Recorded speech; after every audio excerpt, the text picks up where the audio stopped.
Tadashivasamaramvam Shankaracharya-madhyamam Asmadacharya-paryantam Vande Guru Paramparam. Om. Ok. Nós vimos que o Senhor não pode ser percebido através dos sentidos, concebido através do intelecto e suas inferências. Como é que a gente vai então falar sobre a natureza deste Senhor Nirguna? As palavras são sempre símbolos sonoros que servem para comunicar os objetos, descrever os objetos.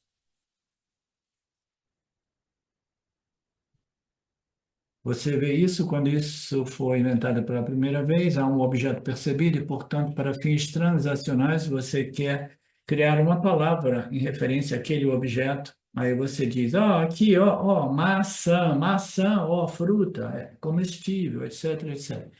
Então, você vai inventando as palavras.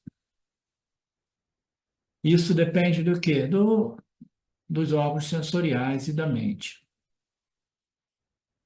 Mas esse Deus Nirguna não é obtido nem sensorialmente, nem intelectualmente. Como então podemos falar sobre esse Deus? Por isso ele é indescritível também, né? Imperceptível pelos órgãos dos sentidos, ele é inconcebível, ele é indescritível. Não existem palavras que possam descrever Nirguna Brahman. Está vendo a dificuldade, Alexandre? Né? As palavras, elas vão, né, sendo apresentadas para desconstruir tudo aquilo que nós imaginamos seja o real Nirguna Brahman, né? Então, todas as palavras, elas servem, através de um processo indireto, para desconstruir todas essas projeções que nós fazemos a nível sutil, a nível conceptual. Não, agora eu entendi, agora eu entendi, agora eu entendi, ou agora é claro, né? Então, não é um objeto conceptual. Se você o entendeu como um conceito, saiba que você ainda não compreendeu este Nirguna Brahman, né? Isso gerar uma dúvida fundamental na mente de todo o Vedantino.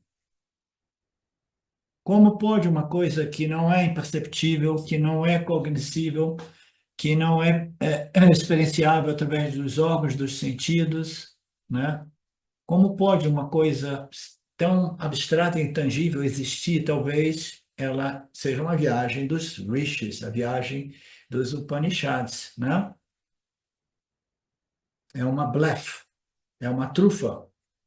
Alguns filósofos dizem que Brahman não existe sem os gunas de Maya.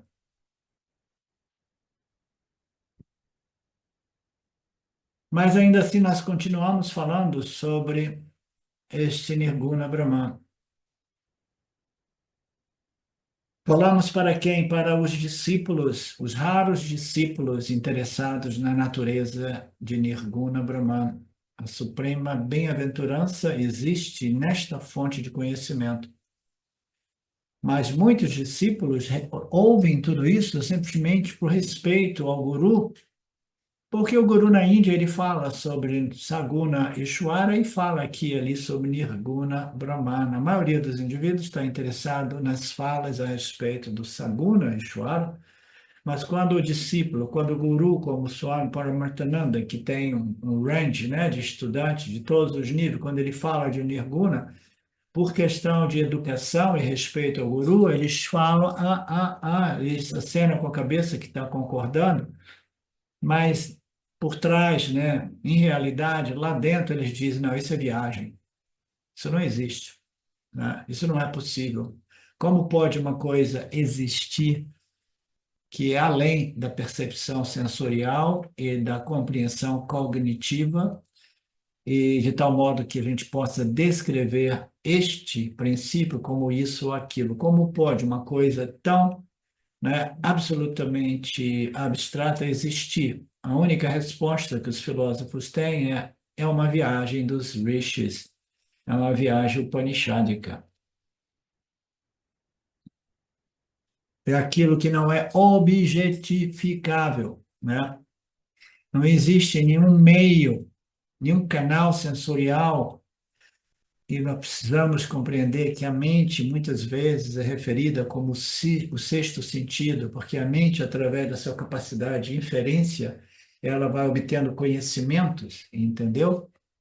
Que vão além da percepção sensorial, né?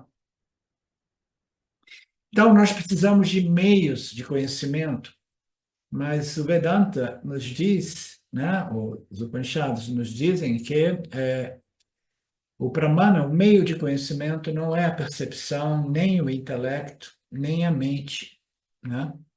Não existe um Pramana available, disponível para o Jivatma, para obter essa compreensão a respeito da natureza de Nirguna Brahman. Não existe. Então, nós vimos em diversas passagens, diversos textos, né, o desespero do discípulo, né, na medida que o guru vai apresentando este fato, que não existe um Pramana, não existe um meio através do qual você vai conhecer Brahman. Nós vimos isso profundamente no nosso último Kena Upanishad, né? Não existem descrições, não existem palavras, ele simplesmente é indisponível para qualquer meio de conhecimento tradicional humano. É inobjetificável, inconhecível. Numa outra palavra técnica vedântica, ela é aprameya, né? Ela não é available, não disponível para objetificação. É imensurável. Portanto, Nirguna Ishvara é aprameya. É por isso que em Vishnu Sahasranama é dito aquele que não é mensurável, aquele que não é compreensível por nenhum dos meios aceitos de conhecimento, que é percepção e inferência, sentido, perfeição, os mestres dos sentidos, ou aquele sob o conjunto do controle de sentidos, subsistem, aquele cujo umbigo, aí ele dá algumas indicações. O mestre dos sentidos, que não são os sentidos, é aquilo que abençoa os órgãos dos sentidos, é aquele que abençoa a mente. Nós vimos tudo isso no Kena Upanishad, muito profundamente elaborado.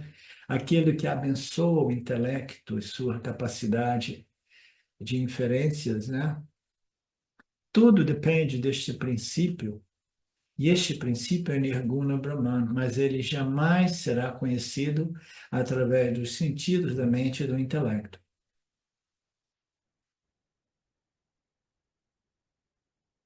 É o Senhor por trás de todas as divindades, de todos os seres, de todos os mundos.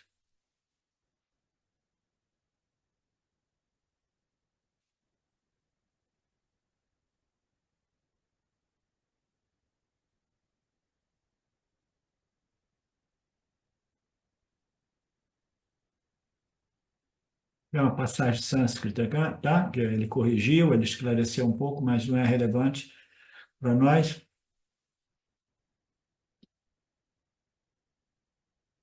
O importante é compreender que ele não é acessível ou disponível aos órgãos sensoriais, é imensurável. Ele é inconceptual, impossível de ser conceptualizado e descrito também. Portanto, nós já vimos, ele é ou inobjetificável.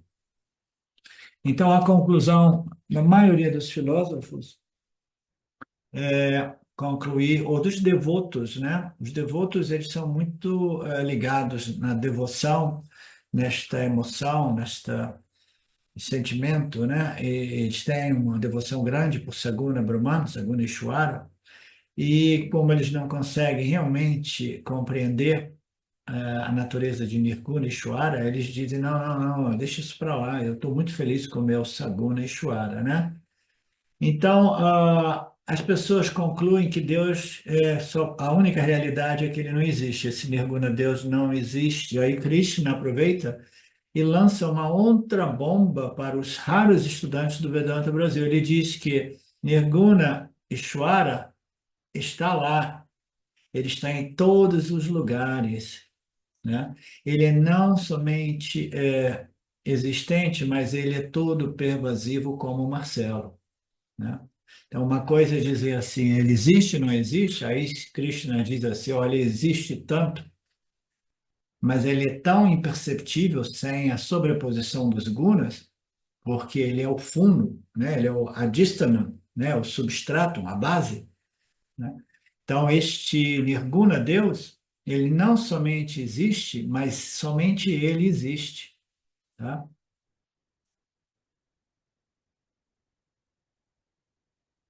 Existe como assim? Ele permeia, pervade todo o universo e muito além de todos os universos, de todo o cosmos, passado, presente e futuro.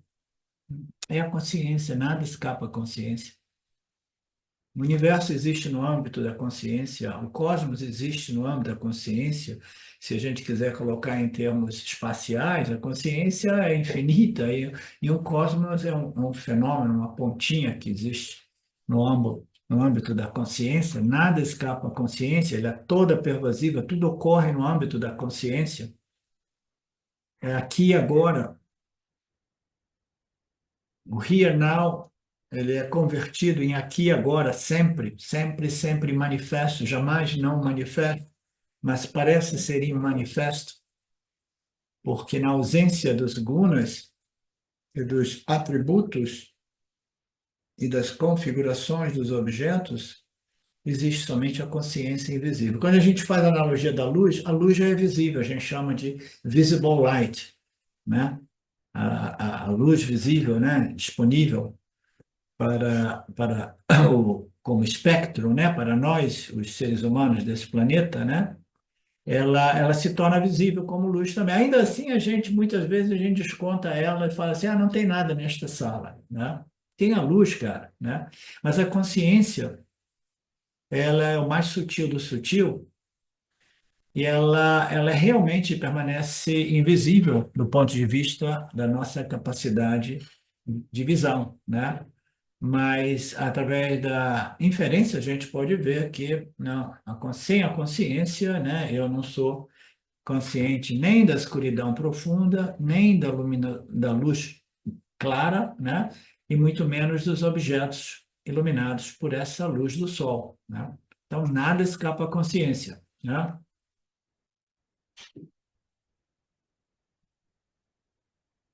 E o Vedanta diz, não, existe sempre, sempre presente. Mas como assim? Impossível. Ninguém consegue ver, ninguém consegue descrever, ninguém consegue compreender, conceber, né?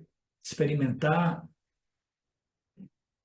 E aí o discípulo mais avançado chega a um ponto no qual ele compreende essas declarações, tal qual Tatvamasi. Este princípio é a sua natureza como consciência. A consciência do observador é esse princípio que é indescritível, né? Indescritível. Esta consciência é indescritível, porque tudo aquilo que é descritível cai na categoria de um objeto que pode ser conhecido e descrito, né?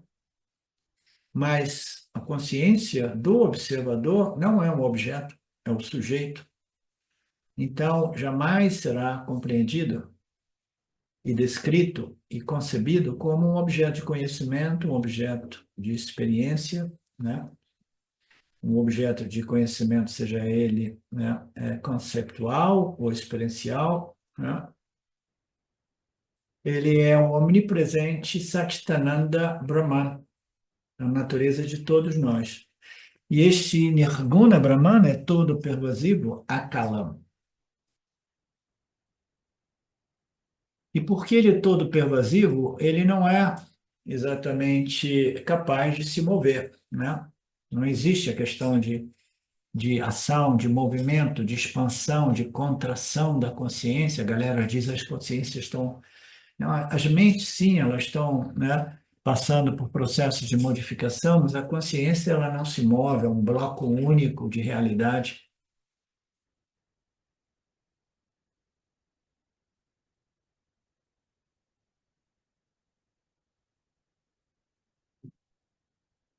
Então, no âmbito de Saguna, Ishvara, tudo isso é possível, é finito, mas Nirguna Ishvara, sendo sem forma, né, todo pervasivo, ele é além do tempo e do espaço. O tempo e o espaço ocorre dentro do âmbito desta realidade, deste substrato chamado consciência, existência, a única realidade. Não existe limite para aquilo que nós somos, né? Não existe características, consciência é uma, sem nada além, sem nenhuma inclusão, por menor que seja, naquilo que é pura consciência. Qualquer espaço denominado ou descrito ou definido por algumas linhas ou periferias, né, é um espaço limitado. O Senhor é além do espaço e além do tempo, como nós sabemos, não tem nenhuma forma, etc., etc. Portanto, assim como o espaço não pode se mover de um lugar para outro, dentro do âmbito de Mitya, o ar se move, o espaço não, é todo pervasivo no âmbito de Mitya, né? Este senhor, que é além do Mitya, a única realidade, Mitya é uma projeção aparente no âmbito deste Nirguna senhor, né? Ele não vai nem vem, é um sem o segundo, todo pervasivo.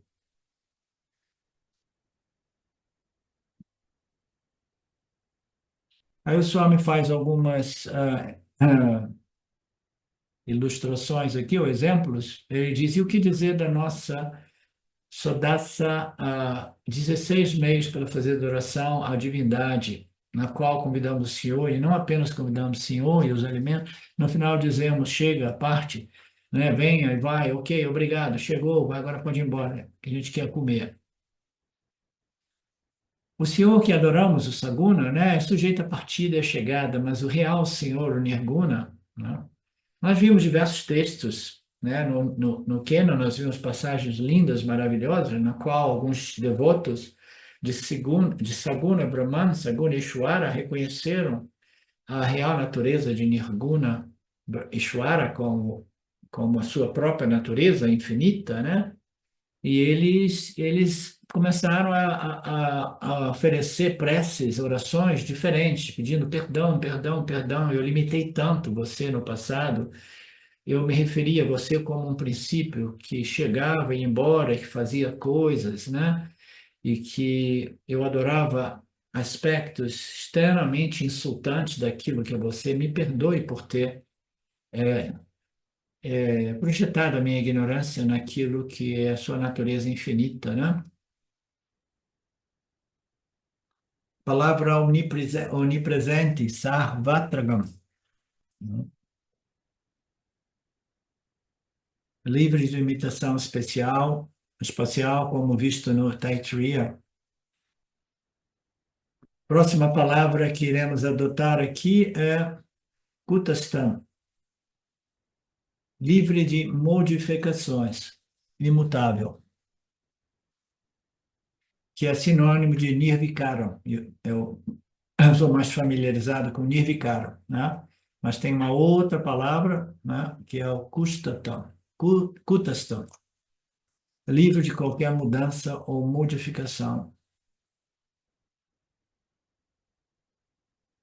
Nós vimos em outras passagens de outros textos que o corpo do Jivatma, o corpo-mente, ele é sujeito a 8 tipos de metamorfoses ou modificações, né?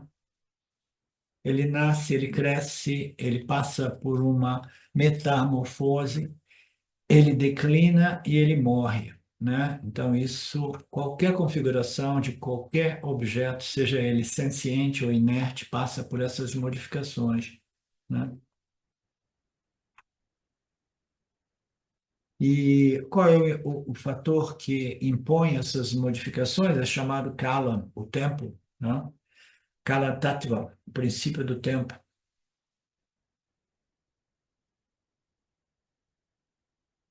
Qualquer coisa que exista no espaço-tempo é sujeito a essas modificações, sendo que a morte ou a desconstrução é a modificação mais radical no final.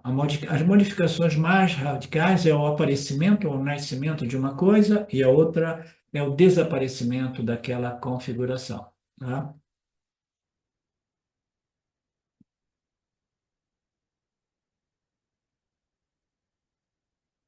Portanto, esse princípio, Kalam, né, ele influencia tudo, mas este Nirguna Brahman é livre do tempo. E esta palavra é linda, a palavra Kutastaha. Tem vários significados. Um dos significados, Kuta significa a bigorna usada por um ourives ou um ferreiro, qualquer ferreiro. A bigoda é aquela base na qual eles vão moldar metal, né? Aquecer e moldar. Essa bigorna tem que ser muito sólida. O ferreiro mantém o metal quente, incandescente, e ali, nesta bigorna, nesta base, ele irá moldar o material de acordo com o projeto, né? Quando ele está moldando este metal, ele sofre mudanças e aquela bigorna, ela apoia, sustenta tudo isso. Ela é imutável, ela não se modifica. Portanto, essa palavra, Kutastha, ela também é derivada de Kutaha, que é uma bigorna usada por um ourives, né? Um ferreiro.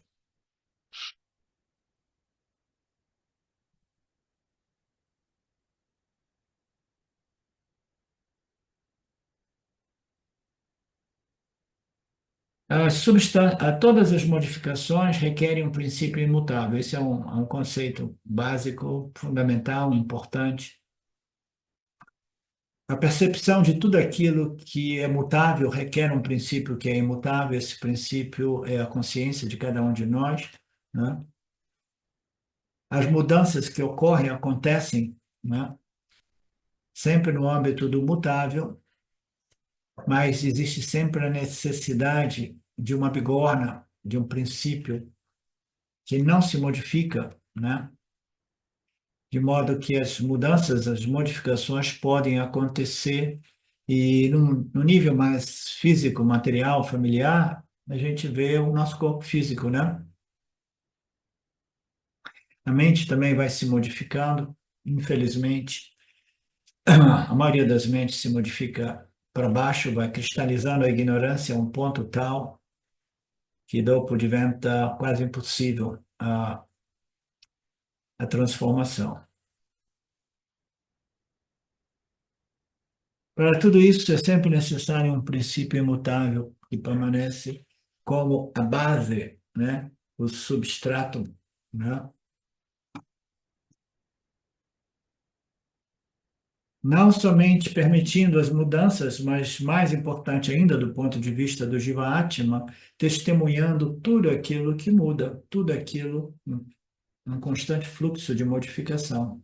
A testemunha de tudo aquilo que muda devido ao princípio Kalam Tattva, o tempo que consome tudo, essa consciência testemunha, ela, por definição, ela não pode ser sujeita a nenhuma mudança, senão não seríamos capazes de observar a mudança.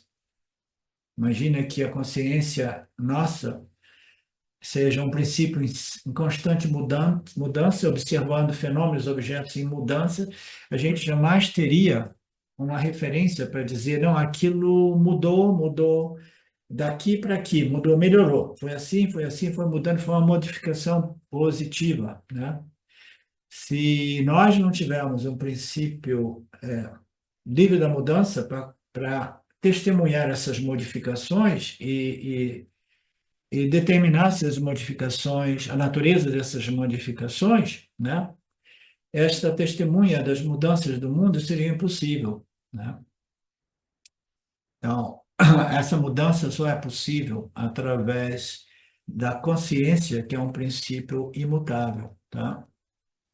Embora os cientistas acreditem que a mente é a consciência é a mente, e é por isso que eles têm uma dificuldade enorme de estudar fenômenos científicos, porque a mente do observador, do cientista, está se modificando, os fenômenos estão se modificando, e a equação se torna muito complexa, né?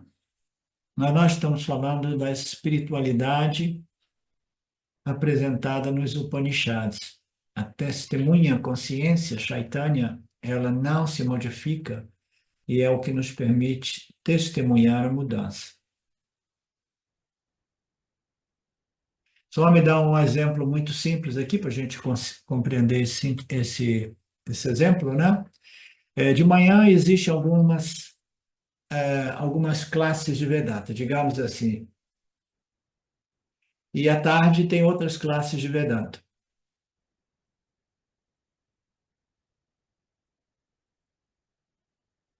Os alunos da classe de Vedanta de manhã são diferentes daqueles da classe da parte da tarde. Então, os alunos mudaram, né? São alunos, mas o professor é o mesmo, né? O professor, no caso, já que ele é o mesmo, ele testemunha os alunos da classe de manhã cedo e os alunos da classe da parte da tarde. Já que o aluno da classe matutina é diferente, o professor da classe da tarde. Não, se o aluno fosse diferente e o professor fosse diferente, não seria possível estabelecer as diferenças. O professor jamais seria capaz de dizer que os alunos da classe matutina são diferentes, porque o princípio testemunha mudou, tá? Muito simples exemplo. O conhecedor das mudanças não pode estar sujeito à mudança, e isso somente é possível devido à consciência. O princípio consciência, portanto, é comparado à Kuttara, aquela base na qual o ferreiro molda os seus produtos, né? A bigorna na qual o metal, corpo, mente, os sentidos, né, são marteladas através dos seus parábadas, né? Pelas várias experiências do seu parábada karma, eles vão moldando aqueles elementos, né? A né? Cada passagem dessas experiências, cada telefonada, cada choque, cada prazer, cada dor, né? Tudo isso irá moldar o corpo, mente, sentidos, né?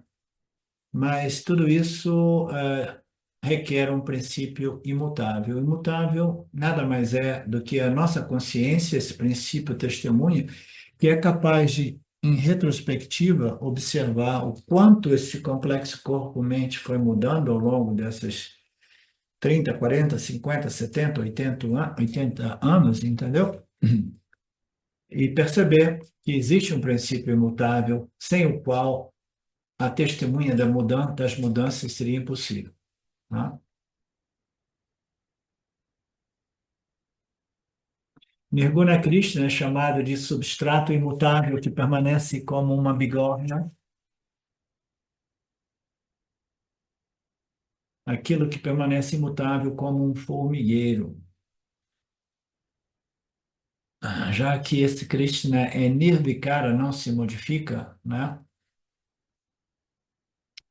Ele é dito ser eterno, livre do kalantattva, além do tempo, além da mortalidade, é onipresente, imóvel, além do espaço, é imutável, porque além do espaço, o espaço ocorre dentro do âmbito deste Nirguna Atma, consciência e existência.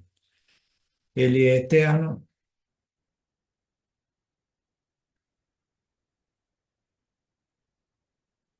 Essas quatro palavras juntas significam que o Senhor Krishna é dessa kala, livre do espaço-tempo, né?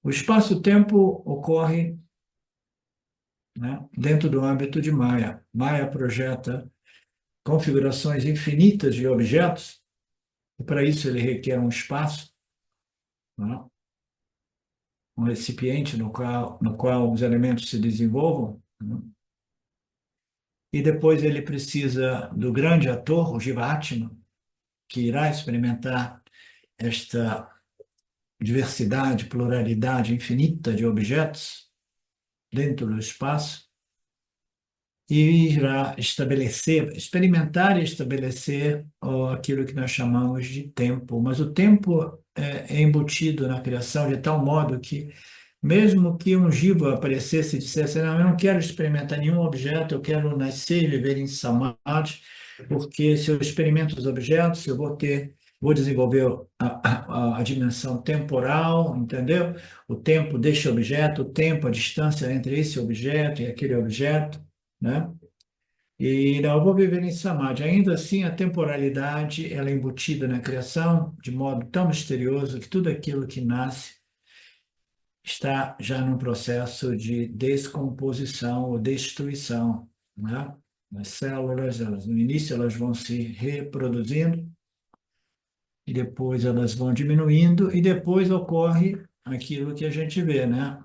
Eu já falei para vocês. Estejam preparados, não rompam com a identificação com o corpo físico, porque depois dos anos 60 a velhice, ela acelera de tal modo que você não vai acreditar quando você olhar para trás e ver, e vai dizer assim, quem te viu e quem te vê, hein, Marineia, né? Porque acelera muito, né? Então, é melhor abandonar essa ideia de aham, corpos-me, né? Antes de você receber esse choque do Deus Kala, né? O tempo.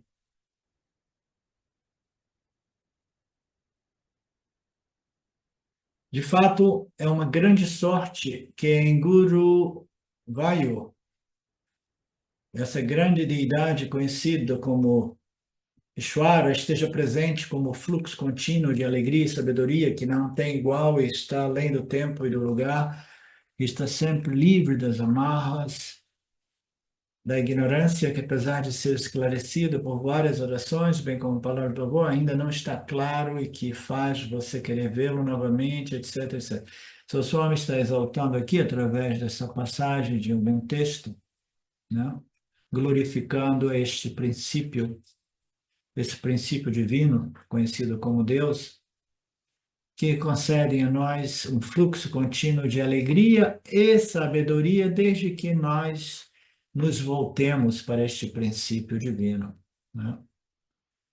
No momento que o indivíduo compreende e começa a saborear os frutos, né? A alegria, o amor, a devoção, a reverência, a gratidão, né? Por este princípio divino que vive, né? Que vivifica cada um de nós, o indivíduo ele vai desenvolver um amor que vai causar ciúme aos outros do seu redor. O marido, né, o marido da Mariné já disse, pô, você não me ama mais como antes, agora eu só vejo você amando Ishwara e Brahman, né?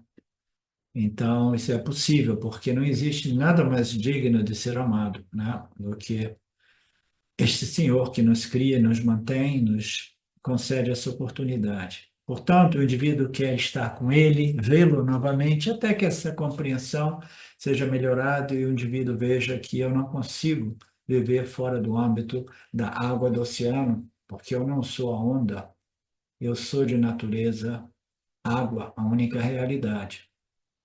O Senhor Todo-Pervasivo está não somente em Guruvaya, mas ele é todo pervasivo, né? Não existe somente neste tal de Guru Vayu, né? Eu não conheço essa passagem aqui, que se refere a algum templo, algum local dito ser sagrado. Onde é que está esse Nirguna Brahman? Aqui e agora, sempre, jamais não manifesto, sempre presente. Isso você irá compreender através do processo vedântico chamado Shravana Manana Nididhyasana.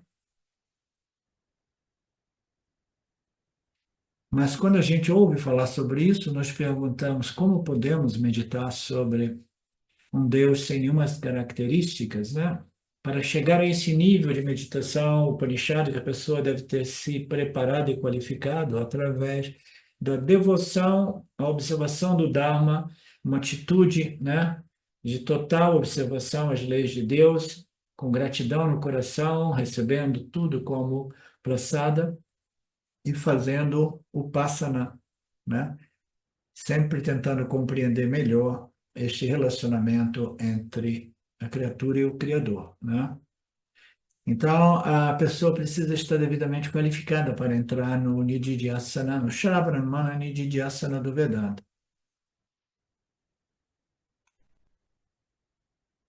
E aqui o Swami, naqueles dois versos, 3, 4, Krishna apresenta, tendo restringido os órgãos de sentido, sendo equilibrados em relação ao Dharma, aos demais, os outros seres vivos, né? Então, ali estão as qualificações, como eu mencionei no início da aula de hoje, né? É uma indicação de que primeiras, first things first, primeiras coisas primeiro, né? Qualificações, disciplina, observação do Dharma, gratidão, amor, respeito.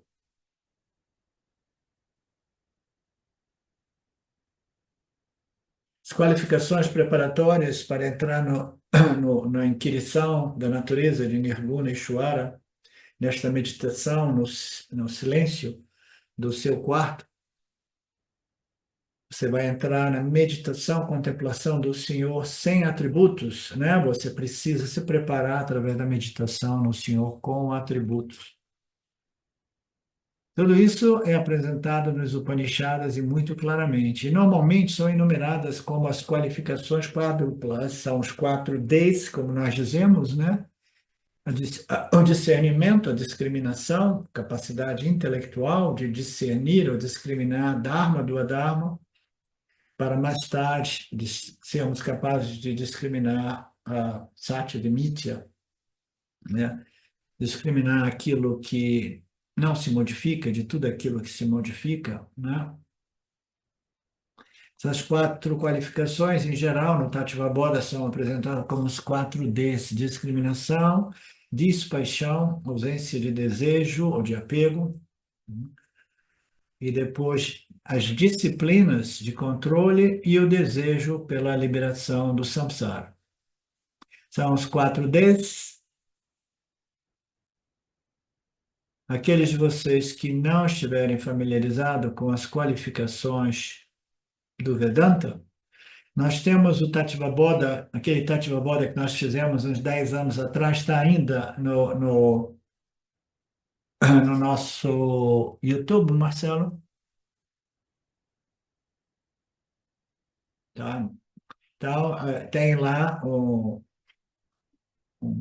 curso antigo, né? Já um dos primeiros que nós fizemos, e ali nós fizemos uma exposição, eu fiz uma exposição do Tattva-bodha, no qual as discriminações, as qualificações são bem definidas, tá? Existem textos que a desdobram em 8, 10, 12, 12 qualificações, mas fundamentalmente é uma capacidade de discernir, determinar, discriminar. E a primeira discriminação que nós precisamos desenvolver é a discriminação entre o Dharma e a Dharma. Infelizmente, nos dias de hoje, tem um monte de gente que se sente religioso, se sente espiritual e não conseguiu nem mesmo discriminar o bem do mal, o Dharma do Adharma, o certo do errado, entendeu? As pessoas se unem aos exércitos dos Duryodanas por aí e se acham vedantinos capazes de discriminar Satya de Mithya, né?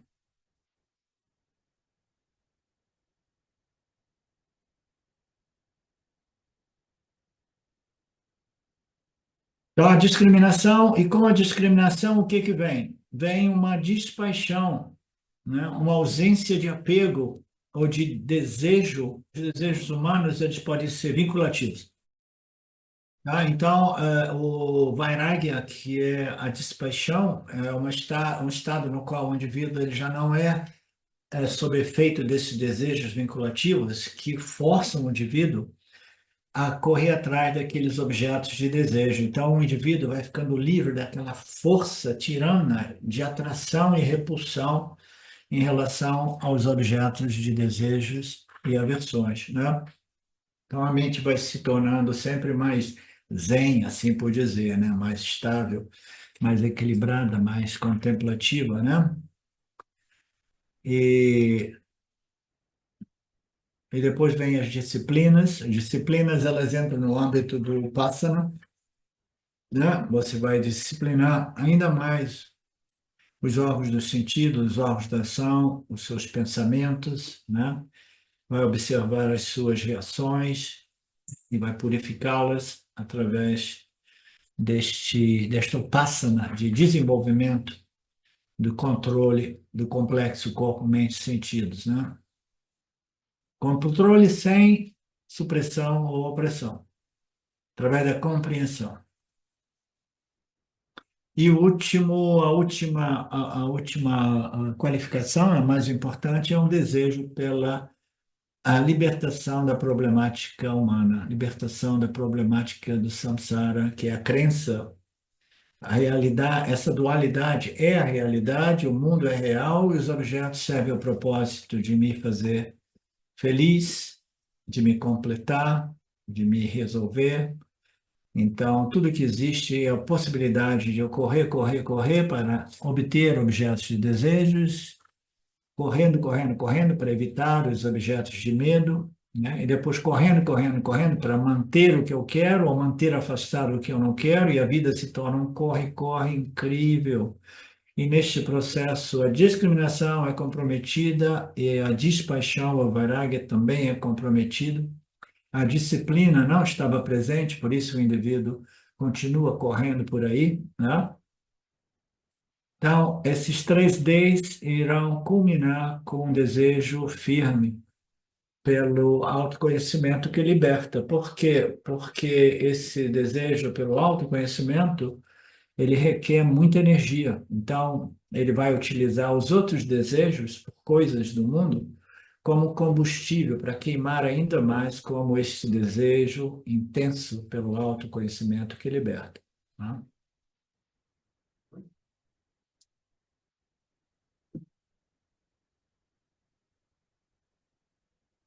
Entre as disciplinas, é preciso a gente ter a capacidade de disciplinar os órgãos dos sentidos. Os órgãos dos sentidos são naturalmente extrovertidos, eles correm, eles foram desenhados para contatar o mundo dos sentidos, mas o que ocorre é que o indivíduo maduro chega a um ponto em que ele fala: meu Deus, meus órgãos dos sentidos, eles me governaram até então, né, conectando este aparato corpo-mente com os objetos lá fora, de modo mecânico, automático, compulsivo, né? E agora eu compreendo que não é por aí, não é lá fora que eu vou encontrar. Então eu tenho que colocar um freio neste corre-corre dos meus órgãos dos sentidos, que estão sempre correndo para contatar os seus respectivos objetos, né? Então eu tenho que ser o mestre dos meus órgãos dos sentidos e não o escravo, né? Senão eles vão me levando daqui para lá e eu vou ficar totalmente à mercê da tirania dessas tendências, dessas vasanas, né? E eles carregam a minha mente junto, e no final das contas, né, o estresse, a agitação, a perturbação é tão grande que eu não consigo mais compreender, totalmente perdido, não sei mais o que eu estou fazendo neste mundo, né? Swami faz uma piadinha a respeito de uma lagartixa que aparece no meio de uma classe do Vedanta, e as pessoas ficam todas, né, distraídas pelo lagarto, pela lagartixazinha. E aí a mente vai para a lagartixa e a água do Vedanta, e a aula do Vedanta foi embora, né? A gente vê isso quando a gente faz os nossos presenciais, qualquer distraçãozinha e a mente das pessoas já não está mais com o professor.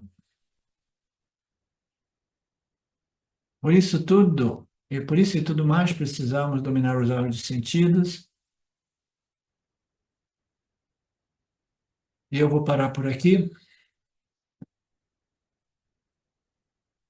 Nós nos encontramos no próximo sábado, no mesmo horário, mesmo Gita, capítulo 12. Marcelo postou aí o link do Tátiva Boda. Grande Marcelo, obrigado. Tá? E o texto está na seção arquivos do Facebook. Ok, obrigado. Om Purnamada Purnamidam Purnamudachyate Purnasya Purnamadaya Purnameva Vashishate Om Shanti Shanti Shanti Om Namastê.